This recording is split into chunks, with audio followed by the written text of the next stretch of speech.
Good morning, afternoon, Power Hitter Solar Warrior Tribe. Today is September 20th, 2022. My name is Jarrett McAllister, your mentor and co-host, alongside my main man, Jonathan Brunasso. What's up, brother? How are you? Good morning, good afternoon, everyone. I'm pretty pumped. I'll be going to SPI, the world's largest renewable solar energy convention in Anaheim, today, tomorrow, and Thursday. So if anyone's out there, feel free to say hi. But I'm excited about that event, Jarrett, for sure. Yeah, that sounds awesome. If I was in that neck of the woods, I definitely would make an effort to swing by there. It's probably a great networking opportunity, I'd imagine. Oh yeah, all the major vendors, equipment, financiers, EVs. So I'll try to take some content, share some stuff next week. But yes. And I know you've been growing your team, kicking butt, taking orders. Yeah, absolutely. I mean, coming off of, I'll just start off the success stories by sharing the success. We had our virtual Power Day last Saturday where Tom, Owen, Scott, myself, we ran it. It was, I believe, had the biggest attendance in the country here in California. And it was awesome. And I stuck to it. I sent out invitations, leading up to the event. I ended up having 5 guests. 3 people ended up signing up. 2 of them were collecting bills on that day. And then post the event, ended up closing a deal for another mentee, someone brand new on the team, his second deal in his first week. So yeah, on fire, man. Trying to just keep the momentum up. That's great. Yeah. The Power Day virtual, and we had the Power Day in person. And of course, you all know we had Power World Convention in Texas. These events, ladies and gentlemen, if you want to build your business, if you want to invite people, if you want to build your team, become a mentor, close more deals, it's amazing that we're doing this and we're doing them frequently. And I'm going to talk about the Career Day coming up here in just a sec. So shout out to Jarrett and all the leaders that did that. Let's do a few more success stories. Bill Connolly, what's going on? Good morning, everybody. I just want to share that it was a great job, Jared, that you did, and we had an awesome time for the Power Virtual. We had a lot of success from that. I had a little bit of success. I had a couple, I think I signed 3 deals this past week and did a couple of mentor deals, but I really want to introduce and shout out to, you may have just met him here, Anthony Brennan, who from the Vacaville area, Mare Island specifically, is currently the CFO of a $300 million a year company, but has decided to transition to solar. And in that transition, in the past 2 weeks, he's been on the platform for 2 weeks, has submitted 13 deals. We've signed 5 of them he signed 1 more signing today, and all the other 7, I think, are all likely to sign. They're in some process of that, but just an amazing guy with no solar experience and no sales experience to speak of. And I just want to introduce him real quick. Anthony Brennan, would you speak real quick and say hi to the platform? Good morning. Anthony, just unmute yourself real quick. It always does that. Hi, everyone. I'm glad to be with Powur. Thank God I discovered you guys from LinkedIn, from Bill's ad. Found it about 3 weeks ago, sent in my resume, talked the next day, signed up. And this is a lot more satisfying than being a CFO, I'll tell you that. Right on. Anthony is already recruiting too. Yes. Bill and I had a call with somebody that he wanted to refer to the platform, and Bill and I are both sitting in our office, and Anthony is sitting at, was it a baseball game you were sitting at? Oh yeah, I was at the Giants and the Giants game. Giants game last week in line during a meeting. Wow. And then just yesterday, I was able to do a deal from my couch. That's pretty unique for me. So nice. Awesome. Great job, man. Thank you. Glad to have you on the board, setting an inspiration for the whole team. And I'm sure you know these next 7 years for renewable and solar, we're at the right place, right time, right company. So excited to have you on board. Thank you. All right, Anthony Bonilla. building a team, lots of successes. How you doing? Good morning, Jonathan. Good morning, team. I'm doing great. I'm guessing I just logged in, so I'm guessing we're sharing wins. A couple success stories. Yep. All right, awesome. So I just want to give a shout out to I helped mentor 3 projects last week, and we closed them in a personal project as well. Just a shout out to Anthony Silva, Justin McNulty, and my wife Laura Bonilla on those 3 mentor deals, and then a personal one of mine. George Gonzalez is going to be taking his mentor exam tomorrow out of Dallas, Texas, bilingual mentor. And then just shout out to Zachary Bach and Spencer Frazier, who are killing it, growing a huge team. Wow. Awesome, Anthony. Congratulations, my friend. Does that mean you can see better now? Sorry, someone's unmuted there. But yeah, nice work, Anthony. You know, there's levels to this, I often say. And once you're in here for a year or 2, like Anthony, then you start getting mentors under you. That's the game, ladies and gentlemen. If you can get to a place where you have a mentor or 2 or 3 under you, and you got a few builders under you, now your life has changed forever. So that's awesome, awesome work, Anthony. All right, Tom Cotter, let's go ahead and transition to a quote or a lead gen request of the day. Thank you, Jonathan. I think one of the common questions that a lot of us leaders get asked by people who start on the platform that don't already have kind of a way to generate leads is, what's the best way to generate leads? And so I've got a little kind of assignment for everyone to do. I want you to grab a piece of paper and to start to list the different ways to generate solar leads. Don't explain every detail. It doesn't matter if they're good or bad ideas.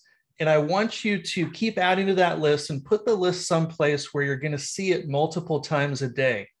And for an extra boost, read the list when you wake up and when you go to sleep at night. And by looking at this list and reading it frequently, you're going to reprogram your brain's reticular activating system, or RAS, to focus on lead generation ideas. And your RAS is a superpower that you can train to your advantage. And as new ideas come, add to the list. And here's a little sneak peek. Some of the best lead generation ideas with the lowest cost will probably leverage our ambassador program if you're a tier 1 or tier 2 seller. And for a tier 3, the best ideas will probably revolve around referring sellers or enterprise, because then they can tag you as their tier 3. I'm going to post a link in the chat to my weekly email that I send out.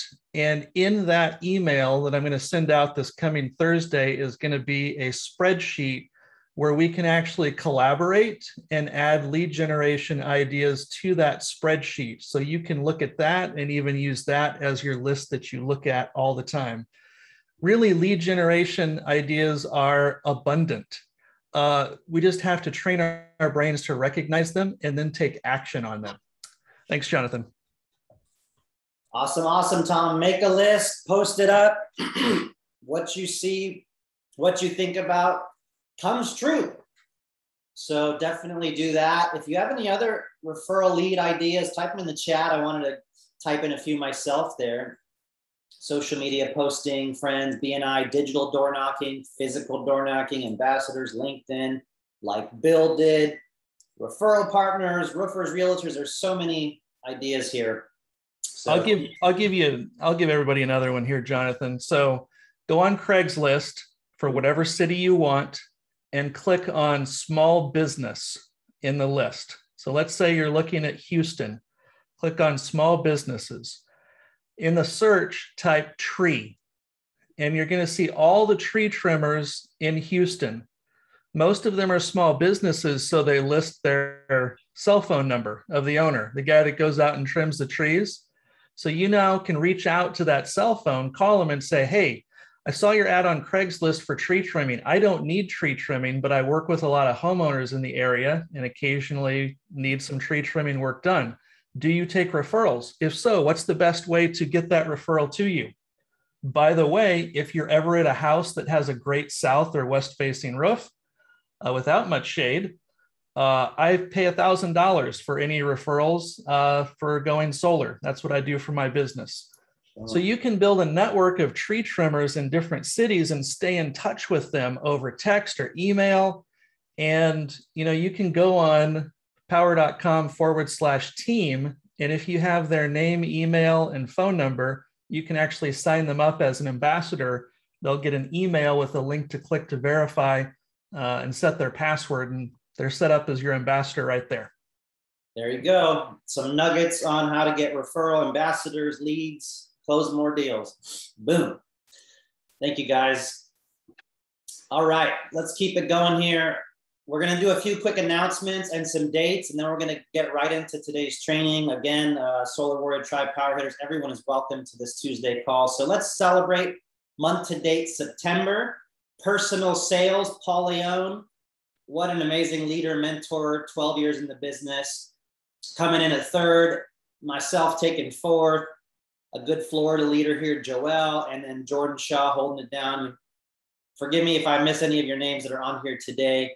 Referrals or recruits, shout out to, again, Joel, but Chris Brunasso, second place. Shout out Larry McKinney, fifth place, and even Charles Thompson's at 10th place month to date for recruiting. Mentors, those of you helping other people, Wally, of course, is a great mentor in Southern California. David Perez here on the team, kicks ass, speaks Spanish, building his team. Chris Perez, Vegas, hanging out with him yesterday. Luis Perez, another beast on this team, Spanish speaking.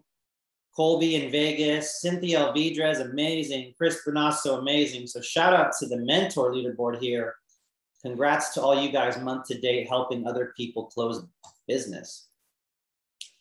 All right, as you know, we have a contest that ended September 15th, giving away an electric car, 20 prizes, a whole bunch of stuff. So there's a 2-week audit period. So stand by for the 2-week audit period. But here is positions, I think 17 through 50, maybe. So big shout out to Marisa here. Chris Perez again, Eric Goldstein as well. I know Anthony is a good leader, Eric Garcia, Tom Cotter, nice work, Tom, on the leaderboard. Corey Ventura, Owen, shout out to you, my friend. Nice work, JC Rangel, of course. And the top 15, top 20. Let's see, big shout out, Cynthia, Paul Leon, David Perez, Luis Perez, noticing a trend here, Wally Arita, Chris Brunasso, Ubaldo, big shout out, Jordan Shaw, and fingers crossed with the audit period, I will be taking an electric vehicle, Fisker Ocean, hope to all give you a ride in that vehicle. So stay tuned for that. Solar Edge, we did have a team training hangout event by Solar Edge at Topgolf here. Let's watch a quick 30-second video from that event. 1, 2, 3, keep it going now.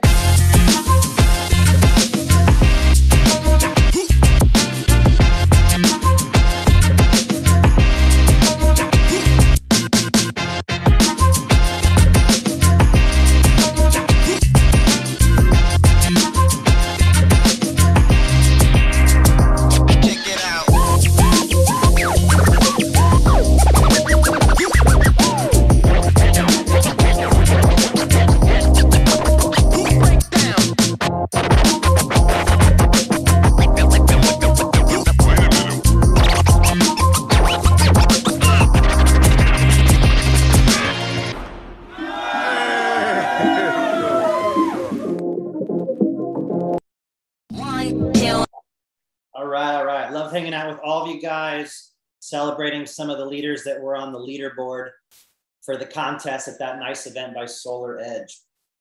So future trainings, today we will be talking about solo proposal tool. We'll be deep diving into the adders and going over those items. I did mention earlier, there's SPI Expo in Anaheim going on today through Thursday. So if any of you are there, I'll be there the next 2 days. This Wednesday, check this out, flyer in the left-hand corner. maybe someone can put the Facebook event page link or the Eventbrite link, but this Wednesday, 5 p.m., we will be doing a business Zoom targeted at the real estate industry, realtors and lenders. You can invite into this event. You can build into this event. You can invite real estate agents, lenders, because we will be talking to them why they should partner and add solar to their book of business with income opportunities. So that will be this Wednesday, 5 p.m. Pacific. Every Thursday, if you're new here, please take a Powur On onboarding training. You can find this at powurcalendar.com. Every Monday, JC Rangel at 9 a.m. Pacific does connectwithjc.com. Great team training there. And then every Monday at 5 Pacific, we have a Powur Hour, company business presentation. I'm sure you've seen it in your emails. Build and invite into that. And then next Tuesday at 10 a.m., check this out, 10 a.m. Pacific, next week's training, we will be talking about processing, the intake, the welcome call, the welcome email, getting the job assigned. We're going to have the top 3 heads of that department in the house. So Catherine, Dan Lumen, and Daniel DiFiore will be all joining us next week for this important topic. Much more, powurcalendar.com, read your Monday newsletter, and put this down. Bobby Smith is running this all new career week. So there will be events for solar pros on the 24th of October. The 25th of October is specifically for roofing, and the 26th is specifically for real estate. This will be virtual. Career week, you can go after these demographics and build into these epic events. I'm pretty excited about this. This will really help us build our business and connect with these referral partners as well. All right, so today's training is around solo proposal tool and adders. I'm going to show you a few tricks. I'm going to kind of collaborate a little bit with Jarrett and Tom as we go through a few things, but I'll go ahead and kick things off here. And we're going to start with some basics. And forgive me if this is a little bit boring for some of you guys, but I promise there'll be some nuggets in here. So powur.com, obviously, /login. This is the main screen. You can see your marketing, your swag, your earnings, your report, your team, your dashboard. But under projects, you can see all of your projects that are open. You can toggle to installed projects, or you can enter a lead. So when entering a lead, we're going to hit add lead. And just to show you all real fast, let me just bust through this. You're going to always enter someone on title. Do not enter 2 names in here. You want to have generally someone that is on title of the property. So I'm going to put in some of my parents' information.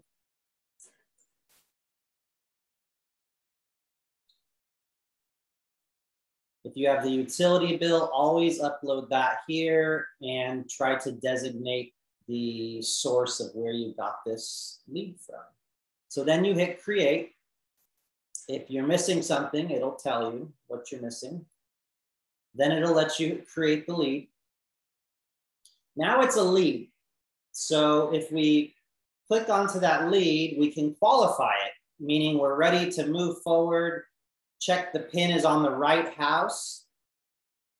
And then we can go ahead and hit qualify. So now we have a project and project name and ID up top here. So you can see a bunch of tabs. Now, if you're new here, your whole goal is to enter a lead, get the bill, and assign a mentor. You can select your own, or you can have Powur's algorithm and metrics determine who's the best closer in that utility, that state, that area.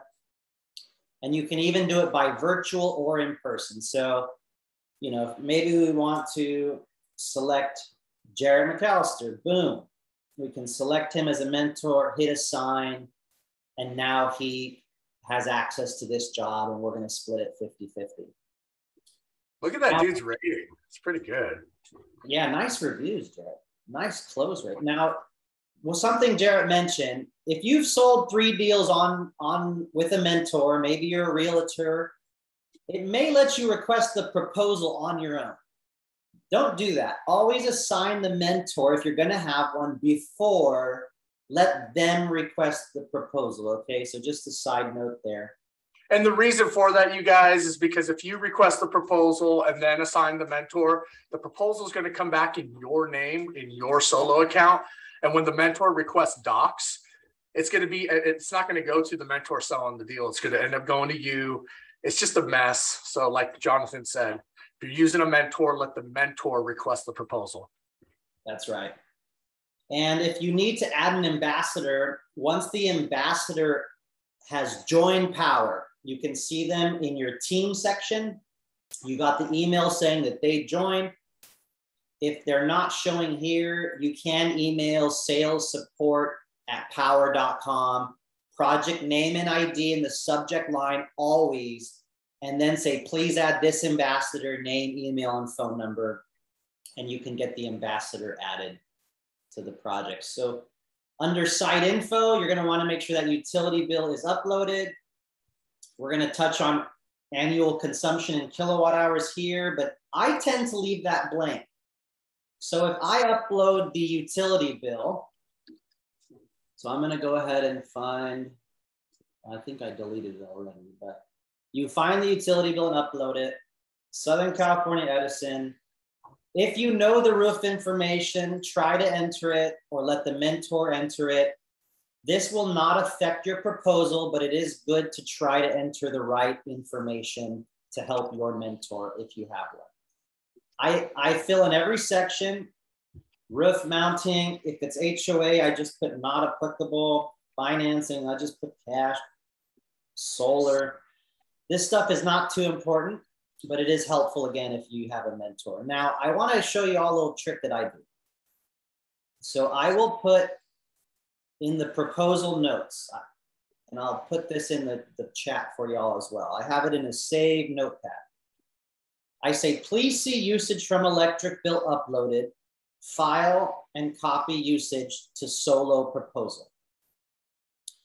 So the utility bill has a chart, and often they actually copy it into the proposal for you, so you don't have to manually calculate it. And then I say, please max fit each roof plane, horizontal, vertical panels, 1 foot setback. I want panels everywhere. Now, once you fill in everything and you hit save, I didn't upload a utility bill, you'll be able to request the solo proposal.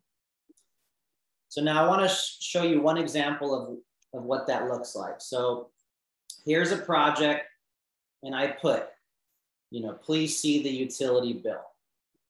So here's the utility bill that I uploaded. And you can see in February, it's $12.62 and then a little higher and then drops down. Now, once you request the proposal, it will show up under the proposals tab with a URL.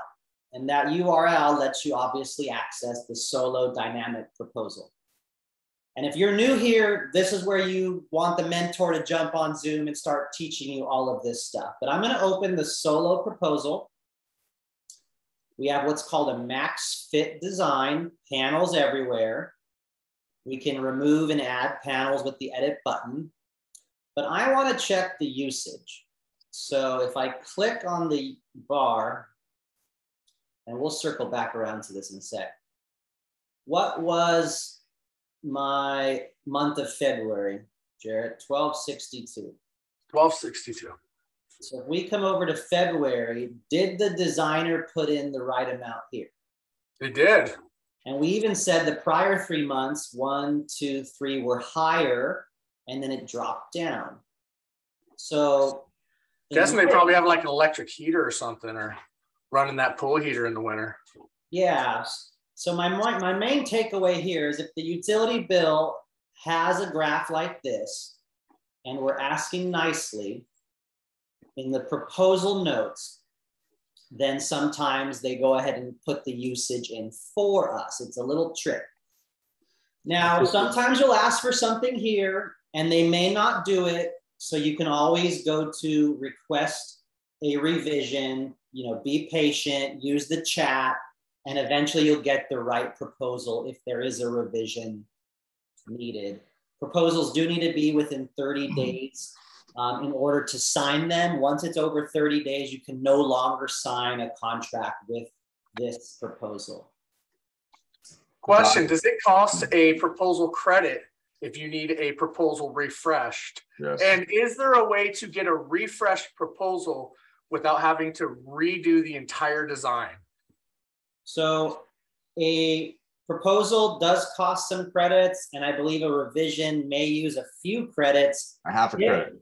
If it was done in error, go to chat.powur.com, let them know of the error, and they will make sure that you're not charged a credit, is my understanding, if someone else would like to chime in on that. Yeah, they're not supposed to, but it'll probably go through. But chat.powur.com is the best place to get them to change things without actually getting a full revision done, things that don't need a revision. But I had a quick question, Jonathan, on that, on when you request them to get the information, the usage information, and they take it from a Powur bill that's just got a graph, are they able to get the actual numbers? They're able to get the specific numbers?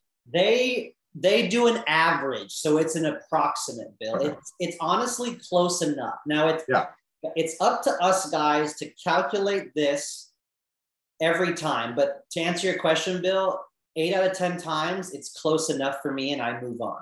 Yeah, it's a great trick. When you're selling 30 deals in a month, you really could use the help with this. So, and what do you put as the number in the back office when it's saying annual consumption, but you're asking for them to put in, you know, because sometimes they'll just go off of that number. What number would you put in? Just the monthly, or would you? If you have a bill uploaded and you pick the utility, you do not have to type in annual kilowatt hours. Did not know that. Okay, cool. And also, Jared, if you put 10,000, they're not going to go off of that. So. Well, it will override my hack. It will override my hack.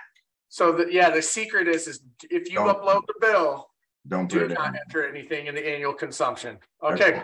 And I want to touch on one thing on a bill, guys, because this is a common mistake. A lot of people see your daily average electricity usage is 45 kilowatt hours per day. That's based on this year or this month. Exactly. They think that you can multiply 45 by 365. That is not correct. It is referencing this time frame, Jan 18 to Feb 14, this bar in black, that is what's 45 kilowatts per day. So if you type 45 times 30 days, it's around 1,300 kilowatt hours. So that does not mean it's for the entire year. Last year, they used 30 kilowatt hours in February, shown here in the black bar. Okay, so these numbers are not the whole year. They're only referencing one 30-day window usually. Jonathan, I just took a screenshot of that bar graph, and I am in a couple minutes going to post the kilowatt hours for each one of those months using the tool that I posted in the chat called Web Plot Digitizer. Really? So we know that February has 1,262 kilowatt hours. There you go. That's great. So you can click on the other months on the chart, and it'll tell you what kilowatt hours are in there. What wizardry did you just post in the chat here, Tom? Web Plot Digitizer. I always dreamt of doing that. And just for reference, guys, so when you see 34 on the left here, that's 34 kilowatt hours per day. So if you draw a line over, September's pretty close, right? So we can say September, they're using about 36 kilowatt hours per day. Multiply that by 30 days, and it's like 990 or something like that. So you can rough it and average it by looking at the graph and looking to the left. But it sounds like Tom's tool is way better here. All right. Well, now that we got entering a lead, requesting a proposal, tagging a mentor, leaving proposal notes, some revisions, utility bill, now we can go over to a proposal tool. So this is a proposal. You always want to make sure the name, email, phone is correct. If you need to change this, you can request a revision. You could go to chat.powur.com, or if you are a mentor, you can get backend access by phx.gosolo.io. So this is a trick just for the mentors. You can actually change the information of the customer in the proposal without going to chat or requesting a revision. Changing it in summary does not mean that the proposal is changing. You have to use a revision, chat, or go into the back office, phx.gosolo.io. All right, now we can have some fun and edit this proposal. So we're scrolling down now on the solo proposal. We have some default equipment that's already selected. And we see estimated yearly production. Let's just take a look at my consumption that the homeowner used for the last 12 months. I always recommend do not change this. Don't add in more for EV. This, in my opinion, should be what the homeowner used the last 12 months. I always like to keep this the same. And it's also for the audit period. You don't want to change these numbers, okay? So we're at 115% offset. Now let's go ahead and go back up, click the edit button. In here, you could see the azimuth or the direction. This one is showing some shade, so maybe there's a tree here. You can see it's highlighted in green. The tilt is 23 degrees, so you always want to take a look at that. There's 23 panels that are turned on here. And then we have some panels that are east, northeast facing. 72 azimuth, little bit of shade over there, 15 degrees, tilt 23, 16 panels active. We can see our offset in the top right, our system size currently, and any other details. So I'm gonna hit save, and I could obviously remove panels as well or turn panels off and on.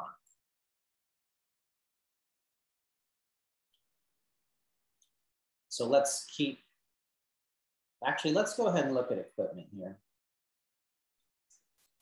Jared, do we need to pause for any questions at all? Everyone doing okay?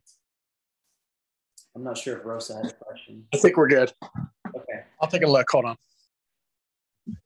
So I'm going to go ahead and go into equipment to show you guys what this is all about real quick. This is in California. So currently we have the Q cells. That's my favorite. They're like the Toyota of the industry, #1 sold panel, German engineered, giant plant in Georgia. Canadians will save you a few dollars. Longi will save you a few more dollars, 355 watts. Black on black is the BOB. And then the REC, of course, is the Alphas, premium Porsche, Mercedes of our industry. You're going to pay a little bit more for those, better warranties, and just a quality panel, better production in year 25, a better linear power warranty on the REC. So it'll be up to you and your mentor to determine what the best fit is. Of course, we have Solar Edge or the different N-phase micro inverters as well. So select the right equipment. And now we're gonna go ahead and spend some time in the adders. The REC, Carlos, is a 25-year warranty, but where they're a little bit better than, say, Hanwha is in year 25, the RECs have a 92% power warranty, not an 86% power warranty like the Hanwha. So higher power warranty in year 25, and the RECs come with 25 years of labor from the manufacturer in the warranty as well. So 2 little added bonuses. The REC even has an added back brace bar for extra support. for wind or snow loads, and the REC has better heat coefficients for like the desert, Palm Springs, super hot. Yeah, a couple. It's a linear. That being said, though, I will say the Hanwha QCell 400 black on black is a moneymaker.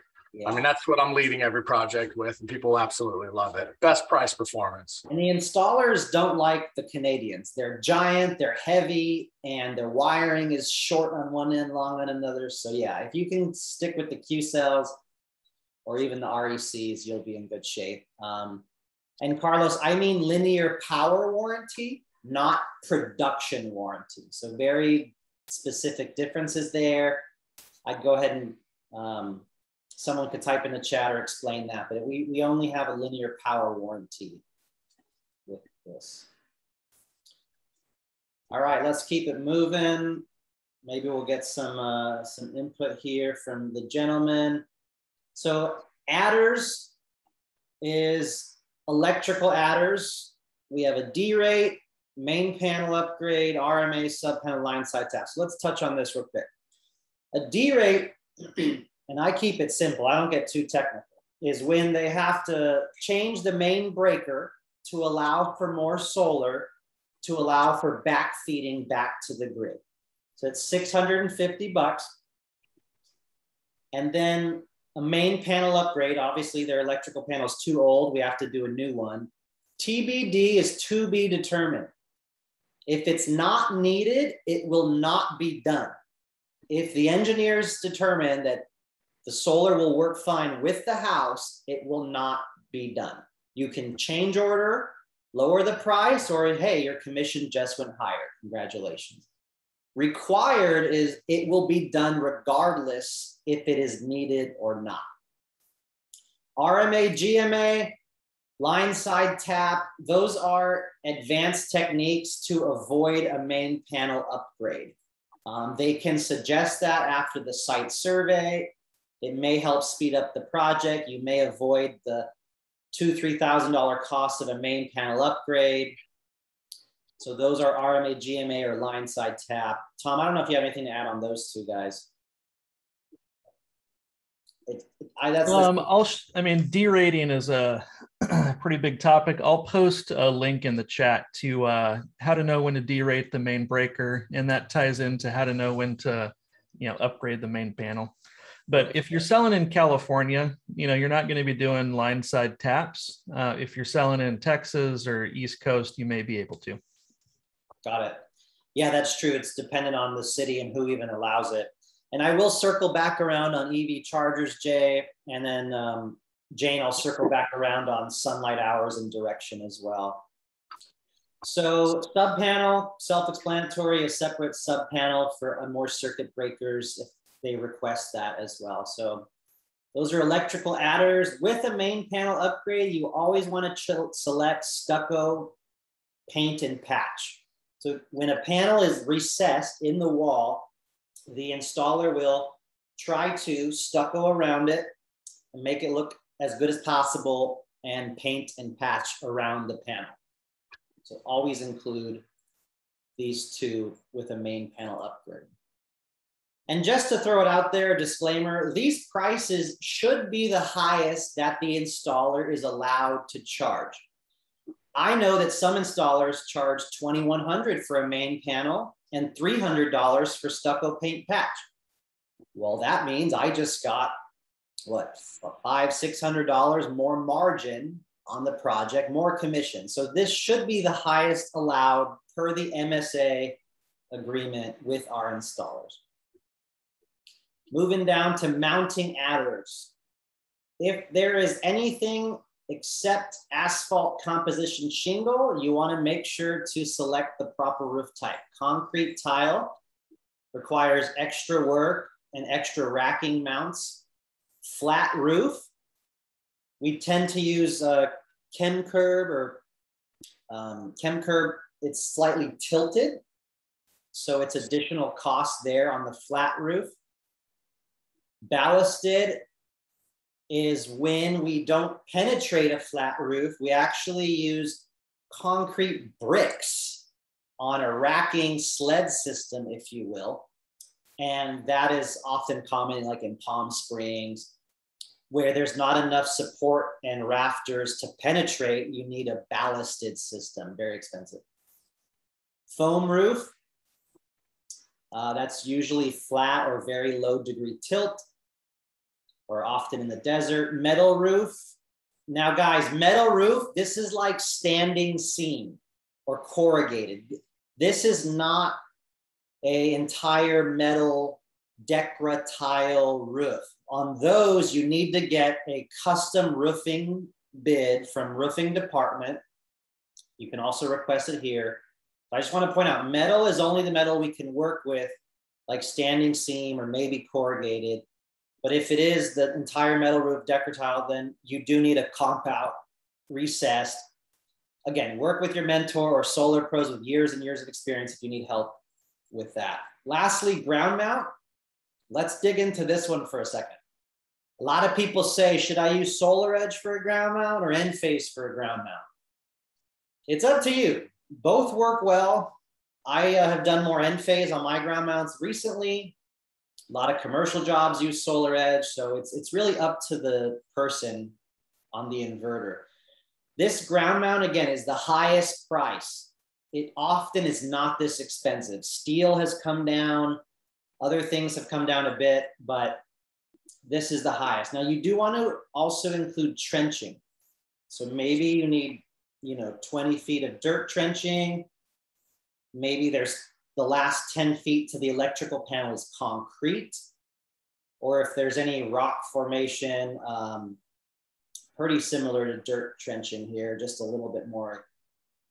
And Jonathan, I'll mention, you don't have to trench to the main panel, right? You're just trenching over to the house, which can then go up the wall and be a conduit run over to the panel. Right, that's a good point. Yeah, however you can get to the house and then conduit. In the ground mount quote, isn't there some amount of trenching that is included as part of the figure that they calculate? I think in some states, 25 feet or something. I think in some states, you may see an adder that says plus trenching, but in California, it's safe to say there is no trenching involved with that. I would always add it extra. Worst case scenario, you side on the air of caution and it's just added to the margin. Yeah. All right, so that is ground mount. Use whatever inverter you want. Often with ground mounts, guys, you will need an electrical, possibly an electrical upgrade of some sort. An MPU, a sub panel. On big mansions, you may need to go to a 400 amp main panel upgrade. So just keep in mind that these giant ground mounts, if they are large, tend to need some electrical adders plus some trenching, and you should be good to go. And I think with the 400 amp, is it also $2,500 or a little bit more? Heck no. That's, you could safe to say another $2,000 to $3,000 for the 400 amp, Anthony. Thank you. Yeah. And we kind of covered on RMA, GMA, but it's a way to avoid the main panel upgrade. So it's additional work. It's allowed in some utilities in some cities, but it's just a way to avoid an NPU for that person that's asking in the chat. In some markets, we have a travel adder. Always look at knowledge base and look at coverage map. You may need to add a travel adder if it is outside of our normal work zone as well. We covered dirt trenching, rock, and concrete. We covered stucco and paint. Steep roof. So again, in solo, if the roof is more than 30 degrees tilt, 33 degrees tilt here in California, you have to add the steep roof adder. So don't forget that. Usually you want to look at your house on Google Satellite, Google Street View. You want to do some research, and if it looks like it's a Tudor style, super pitched roof, then you want to be aware of that, or your mentor should be aware of that. Tom or Jared, do you know what septic plan is?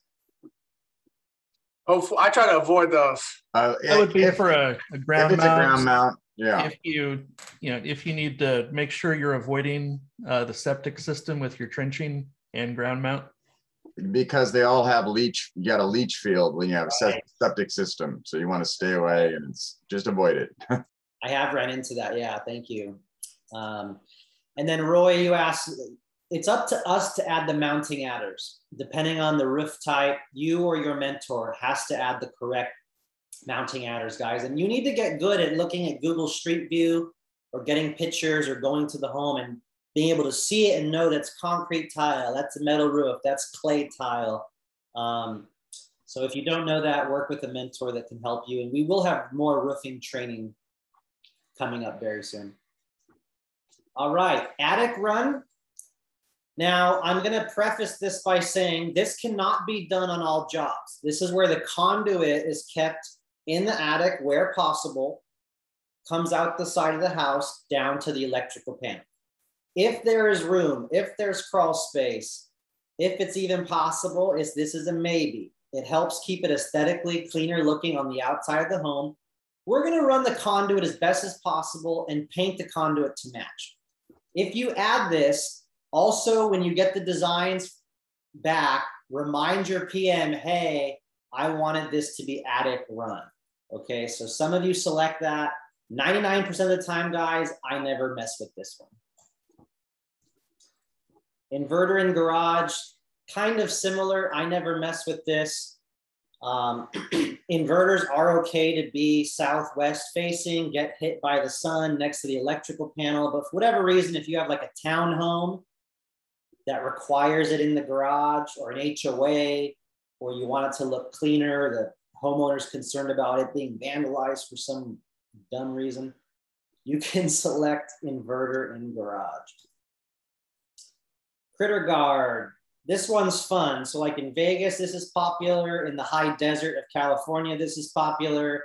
9 out of 10 homeowners will never have to worry about this. This is where we place a wire mesh grill between the solar panel, which is usually an inch or two off of the roof, and the actual roof itself. Now you need to do the number of feet around every single solar array. So, for example, 150 feet is $900. I usually say $900 to $1,100 is the starting price for a critter guard. So if they're concerned about pigeons roosting and it's a problem in their area, then you may want to add this proactively. Hey, Jonathan, maybe 10 cents per kilowatt, per watt, sorry, 10 cents per watt. 10 cents per watt, that's a good ballpark to use. I'll just add on to that if there are multiple roofing planes and not one big square, there could be additional feet needed. So it's going to be around every panel. So do your due diligence, but yeah, maybe 10 foot a watt. And they sell a critter guard by the 100 feet too. So if they have to get into another roll, that might also be costly. Yeah, thanks, Bill. This is a 15.6 kilowatt, guys. So yeah, 10 cents is definitely a safe bet, close to $1,500 if you want to do the math there. Tree trimming rebate. My feeling on this is don't ever add it. If you want to give the homeowner a rebate, if you want to give them a promo, if you want to pay them a check out of your commission, do that. I would say don't bother putting it here, my opinion. Now, if you have to, you got to get a landscaper, gardener, you got to get an invoice from them. You'll likely have to upload it here. You'll have to maybe get a picture that's showing the work is completed, an invoice saying paid, and then we will be able to rebate the tree trimming.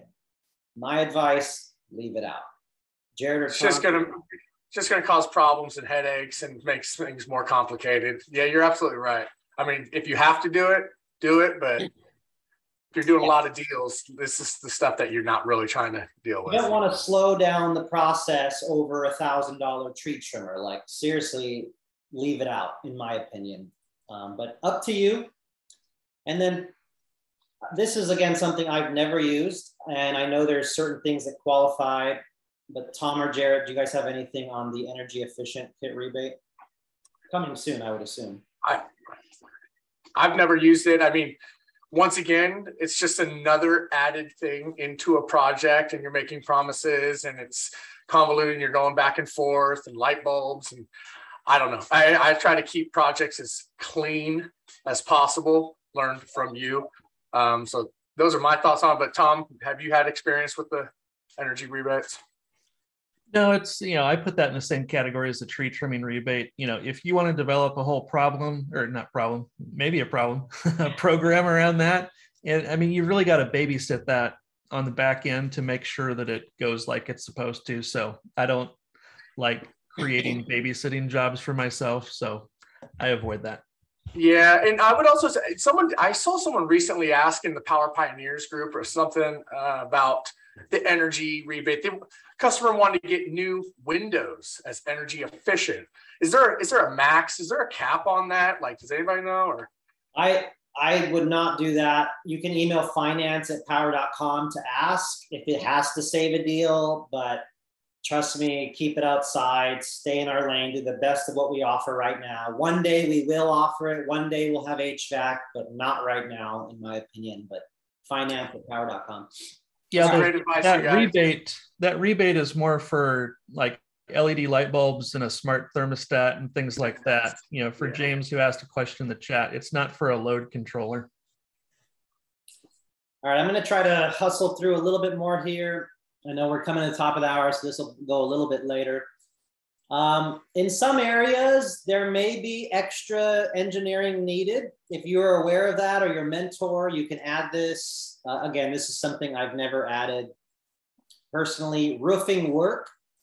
If you get a quote from right here, request roofing proposal, or emailing roofing@powur.com, you can add roofing work here and put in the amount of the roof work, which will be added to this project.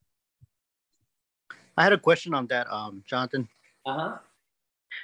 When you request for a roof proposal, now do they replace the whole roof, entire roof, or is it just the section for the panels?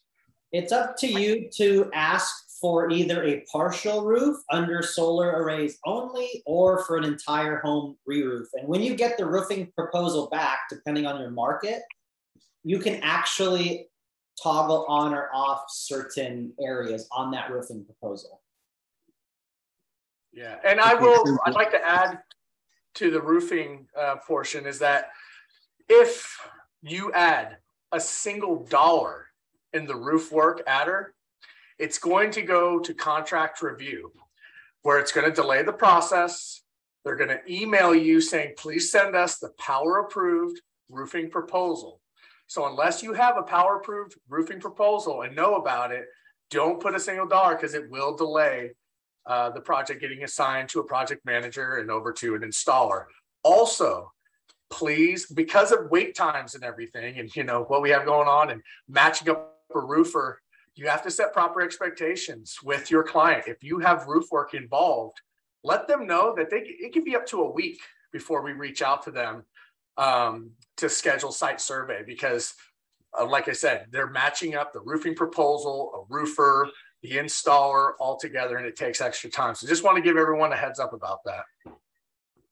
Yeah, good point. Thank you.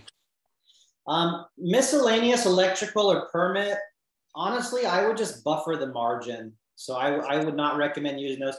Homeowner rebate, everybody, you can send this homeowner a check up to $599. So you can make it any amount you want, $400, $599. It will get added into the project as a cost.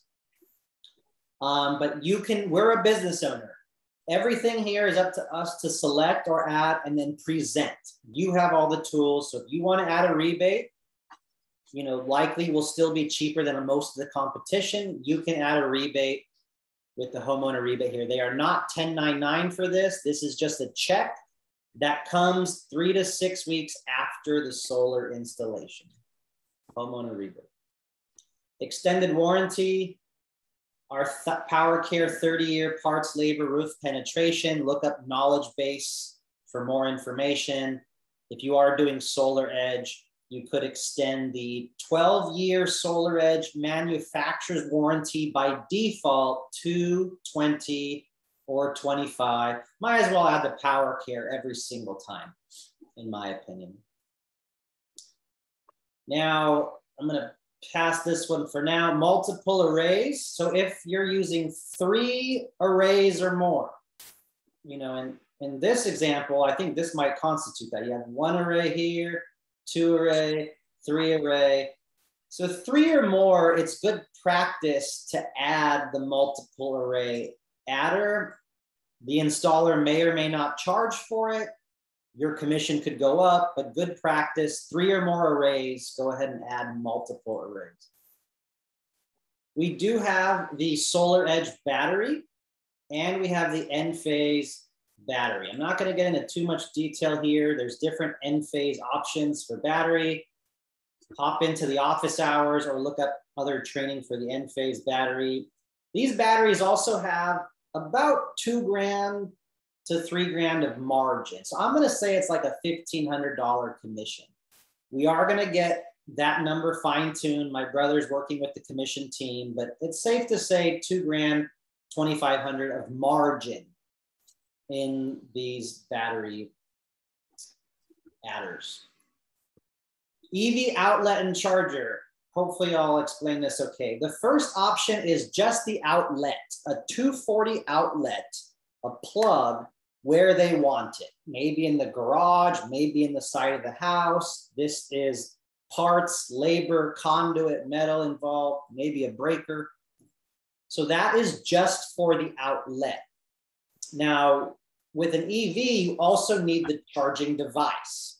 So whether that's the N-phase clipper or something called a juice box, or maybe they want the Tesla supercharger device on the website for $800 to $900. So this second option includes the charging device. I believe right now we are procuring the Clipper Creek charging device with N-phase. And that's as much as I speak to on this one. Anything else to add? If not, I know you said that's the most you want to add to that one, but I did have a question. If they do the charger, are they also installing? Is it an outlet plus charger? Yeah. Yes. Okay.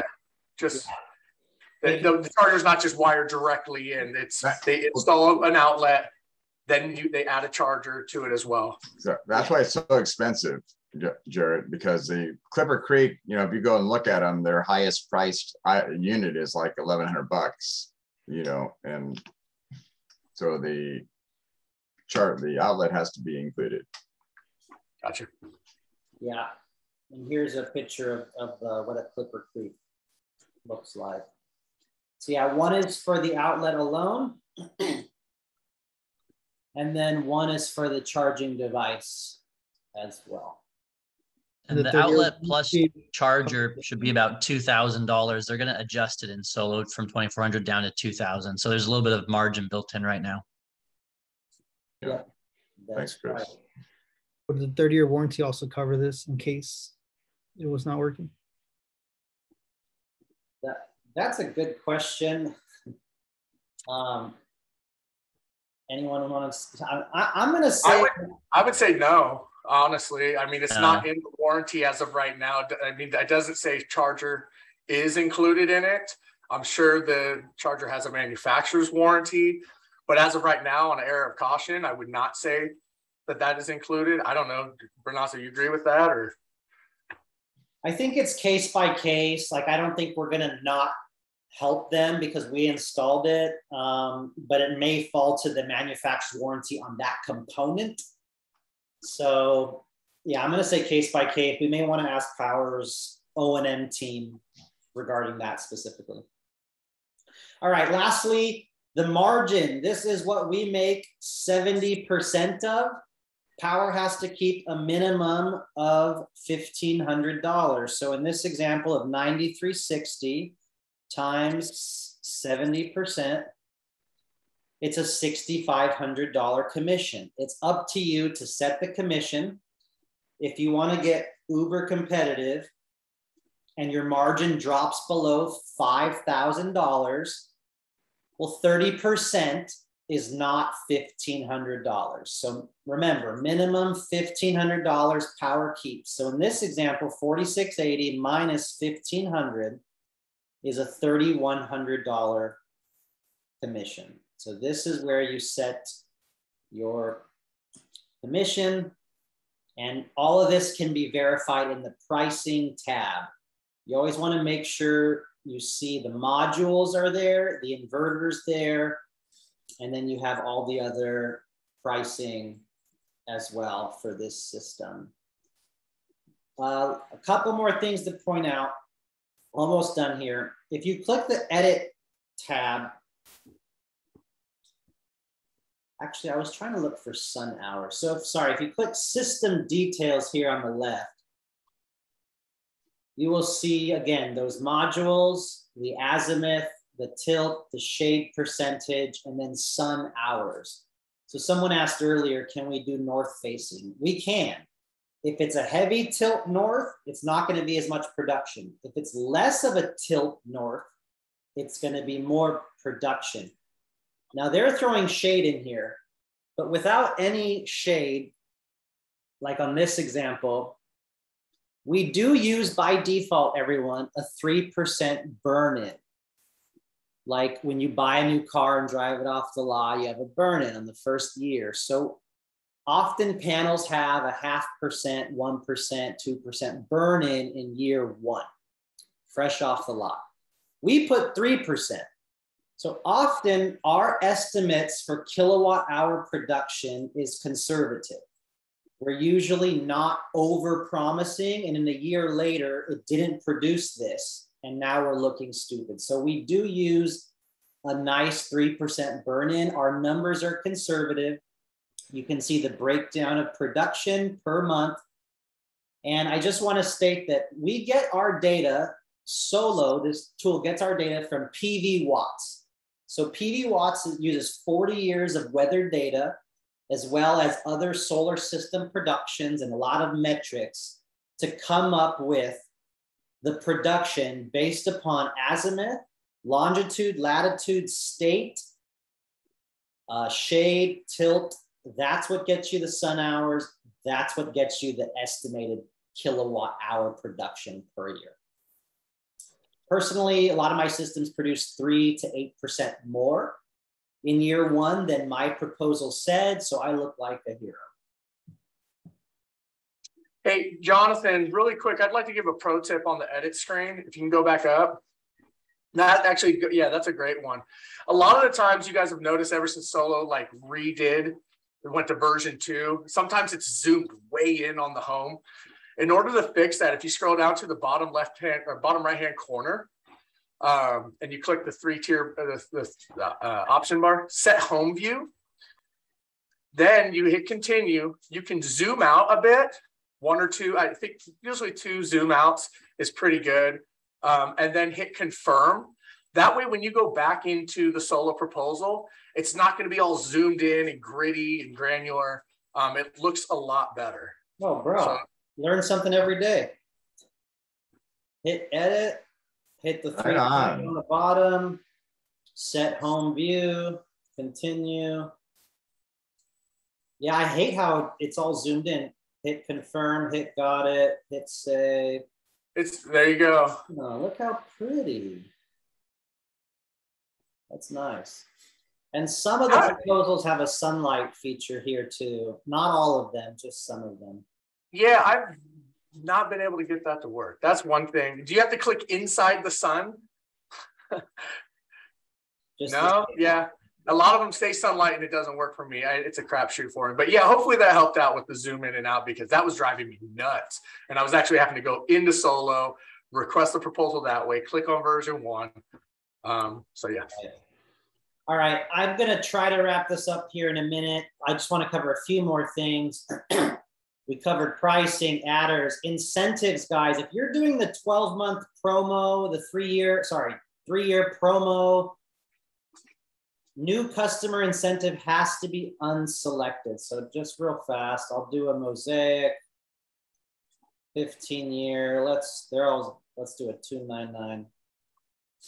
So now we have that new customer incentive, $3,400 being added into the project. If you don't want that, hide it. And now you can see the price went down and we're not sending them a check. So again, it's up to you and your mentors to determine if you need a promo. My brother and I never use this promo. Wally or Rita always uses this promo. So everyone's different. But you have to add it into the project. I had a guy that had it on hidden, sold the project. His customers asked him where the check is after install, and you do not want to be in that position, trust me. So that's the incentive.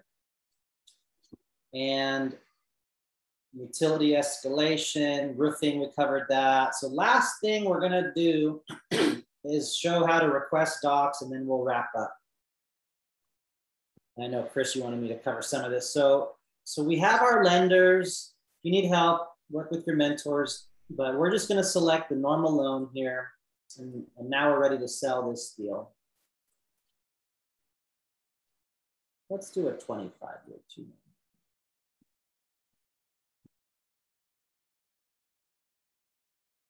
All right, customers paying $530 a month. Now they're paying $189. And we're making a 7-8 grand commission. Okay, cool. So once you're ready to sell it, you can hit qualify. Mosaic is a soft credit check. Now it's very important. You have to have one person on title that is also on the loan and the contract. I always recommend one name on the contract. You can use a co-signer for the loan if that person needs help on the credit. So always one person, legal name, no Bob when it's William, legal name, check it out here. Income for that person, last 4 date of birth, and you can do a soft check.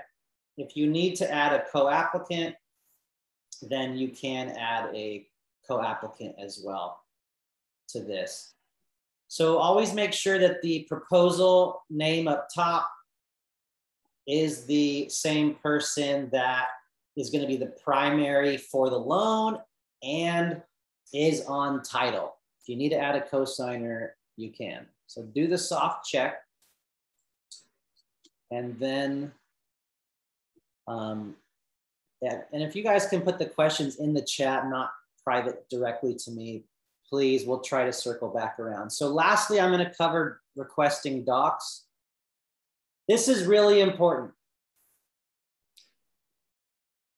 PV only, or if you are doing roof, I just learned this actually, PV and roof, make sure to select if you're doing a roofing work. But PV only or roof, Spanish or English, need to be legally compliant. Now you're going to want to get the utility number up top here, customer account for Edison starting in 7. And then we also see the meter number here starting in 222.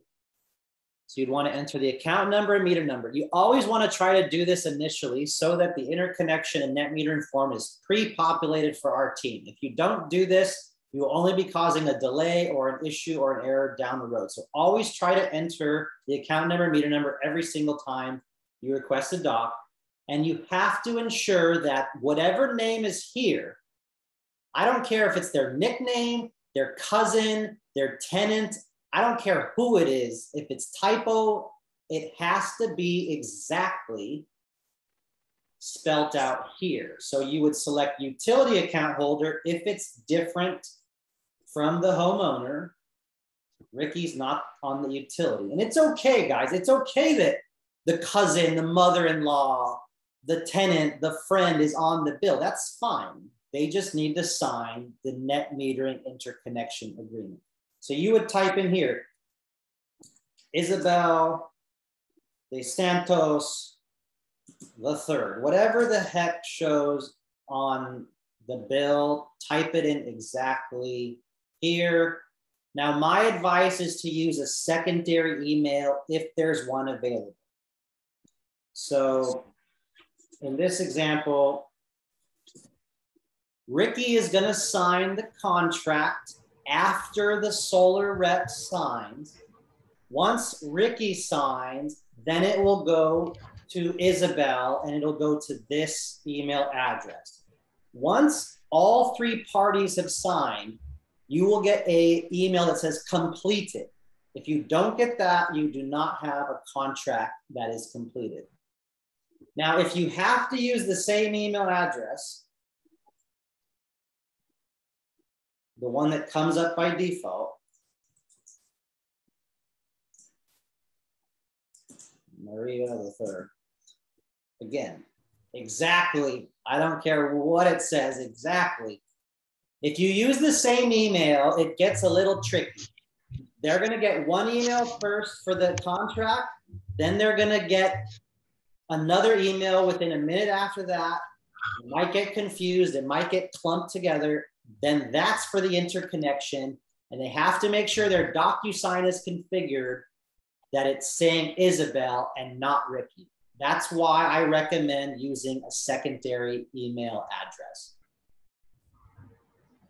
So, Chris, did that kind of clarify things for you there, how to request docs? I'm gonna go ahead and pause and see if we can kind of tidy this up and put a bow on it and wrap things up here. And Jonathan, really quick, I got to take off. I have an 11:30 and need to get that going. But thank you. Great training. I mean, really phenomenal. And this will be recorded for those who ask. So have a great day, you guys. Thank you, sir. All right. Anyone else? David Perez asked if there's a co-signer on the loan, then does the solar agreement have to have the co-signer? And there is that, the co-applicant on the lower left, there's that checkbox. So I just want to state that is true. I only ever put one person on a contract for the solar agreement, period. You just because a secondary co-signer is on the loan does not mean that they also have to be here. As long as one of the people that's on title, that's on the loan, is here, then you're fine. You do not have to have both on the solar agreement. In my opinion, it just complicates things.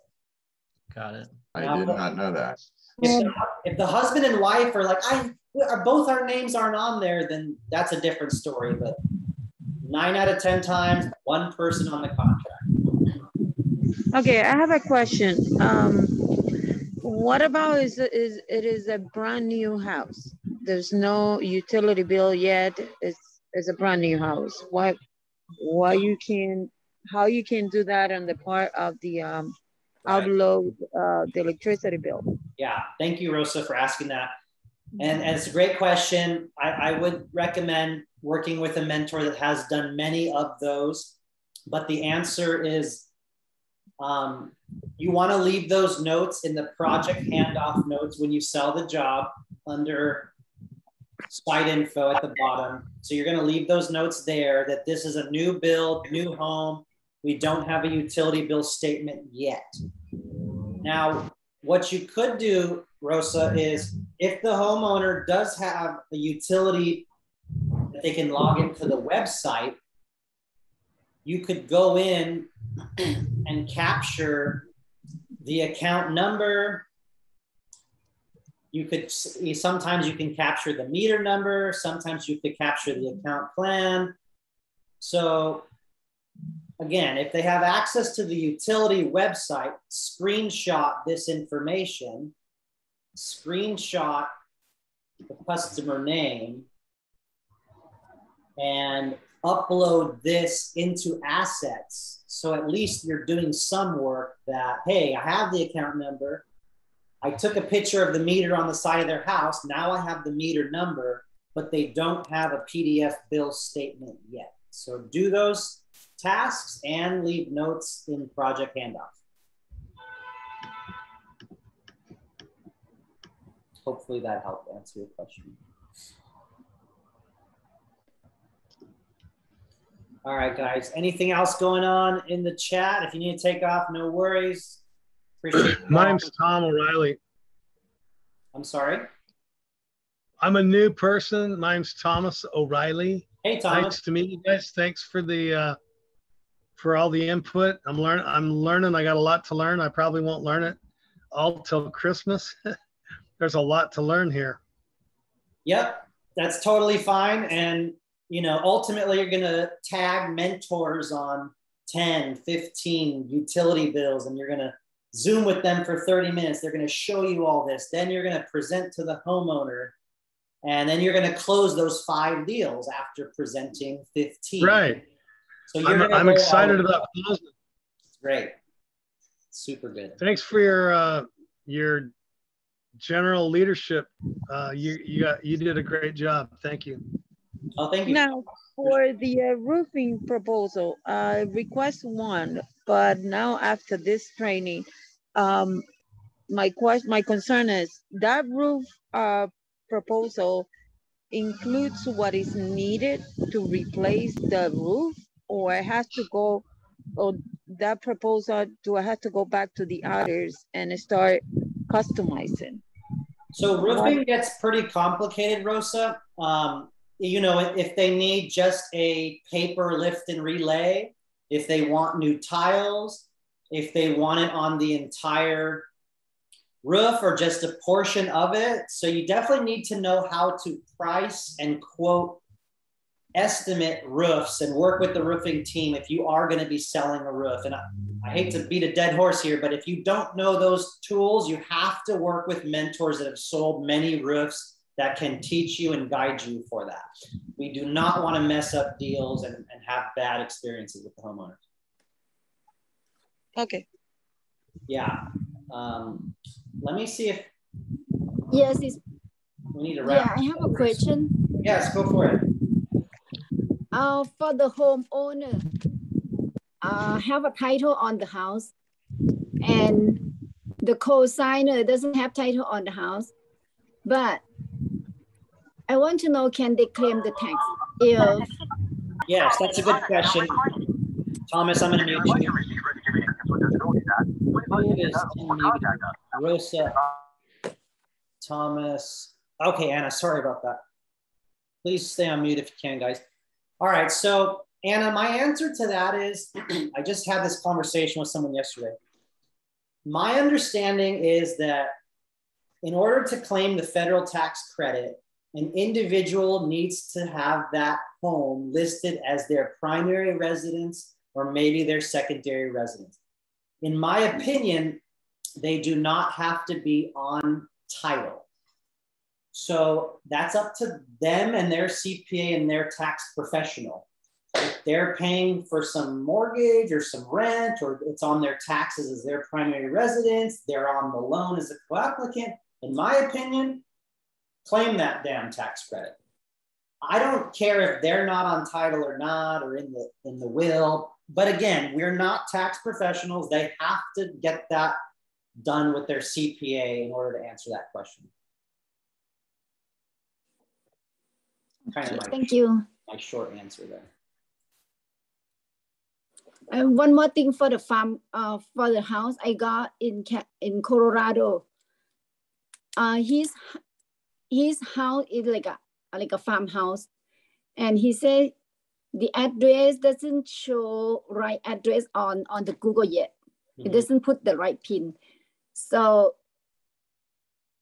and he want to install on ground mount. It's gonna be ground mount. Cash or loan? Cash or loan? Is a house. Cash or loan? Oh, I didn't ask yet. Yeah. Because he needs someone to go see in person though. Yeah, so you want to sign it first, but if it's a loan, you need to generally use an address that is recognized in public records. So if the primary house is on one lot with an address and then another lot, like you just need to use an address that is recognized on public records and the post office, because the lender is going to want to lend on that and know that that's an address that's public records match. If it's cash, we'll slap it up pretty much anywhere. It's not as strict. So use whatever address is recognized by public records or the post office is kind of my answer. So do we have anyone in Colorado, because they want to go, someone to go in to see in person? You need to try to Build a proposal as close as possible. I recommend a lot of Colorado mentors. You want to present it, and if they have the interest, they have to sign off on the agreement, and then we will go survey it. We will, all nationwide companies, major companies, guys, this is how they operate. They will not send someone without these steps first. Yes, if anything changes. Yes, if they see the results. Yes, if the dollar changes, they can technically back out, is how I phrase it. Once they approve the designs and we go pay for the permit, that's generally when you're locked in and you could pay fees if you cancel. That's can you send me the recommend for someone so I can add as a mentor? Yeah, Tom or Chris. I'll send that to you, Anna. Yeah. Yeah, thank you. I know Curtis Bailey and Drew Sugarman, and there's a few guys out there that are really good. Jonathan, a quick question for you, sir. Fred Sabori, San Jose. Yes, sir. When will this recorded seminar, this session will be available, and will it be on the university or would it be on the knowledge-based section in the back office? Yeah, thank you, Fred. These Tuesday trainings are always put on my YouTube channel. If you Google my name in YouTube, and then they're usually distributed in the Facebook Power Hitters Facebook group. It's an open public group for everyone. As far as knowledge-based university, I have to get with Irene. I don't think we're doing that at this time. One other question, I'll make it quick. In regarding to the email addresses, as far as the headquarters, the main office, is there any consideration that we would have like fred.sabori@powur.com rather than utilizing Yahoo or Gmail? Because I had a couple of high-tech guys that they were emphasizing they're not comfortable with this open email and the validity of the company. I'm just telling you what they have transferred.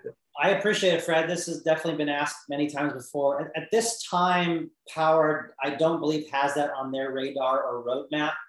I don't think it's in the best ethos of Powur to give that to 8,000 sellers. So I would recommend buying your own URL, or whatever it takes, making your business card that you're authorized partner, independent consultant of Powur, obviously sending our Inc. 43 and our credentials, and ultimately sending the contract. But no, we do not get Powur emails. And I'll take it a step further and say your emails and your website should not have the letters POWUR in them. I highly recommend making it generic. Do not put that in your email or your website. Thank you. My pleasure. Yeah, take that from me. I originally did ownyourpower@gmail.com. I was so proud of myself until I see Powur saying, no, you can't use our name and your stuff. And so that's why my email is debtbegone13, which is absolutely incongruous to anything else. Nice. All right, guys, one or two last questions, anything at all, and we're gonna hop off here at 11:30 Pacific. Got to go to Anaheim Convention Center. I'm gonna go ahead and stop this recording, make sure we get this uploaded. Appreciate you all for being here.